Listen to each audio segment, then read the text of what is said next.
Ulungisa ubhena isigwebo sakhe seminyaka emibini ejele. Umbuso uthi Ulungisa makanikwe ibhayili xa inkundla yomgaqo seko ivuma ba Ulungisa angabhena. Kodwa umbuso uthi akukhomba ubandakanya umgaqo seko kutyala lakhe kungoko inkundla yomgaqo seko ingazomvumela abhene. We argued, or we made the point, that as far as Andile is concerned, because he was a councillor, they've placed a burden upon him and put him on higher moral grounds than your normal man in the street. Igqwetha likalungisa uTerry Price uxoxe ngelithi ayibabulungisa ukugcina ulungisa kwimeko ezimdaka zasejele ngelixa esalinde isigqibo senkundla yomgaqo seko.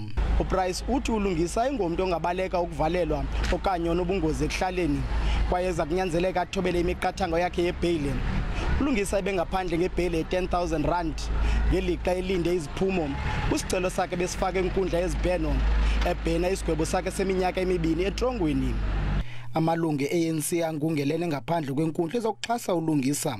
Our analysis of the arguments inside that court inform us of the most innocent part of Andile, and they inform the state of the right course of action to take. Therefore, informed by this scientific measure, we will not rest until Comrade Andile Lungisa is released. Ulungisa wagwetywa iminyaka emibini ejele emva kokubetha ngejagi yeglasi uceba we-DA uRhino Kaiser ngethuba kubanjwe intlanganiso yebhunga ngo-2016 kwindaba ze-SABC ndingumcebisi ngqina ndisemakhanda.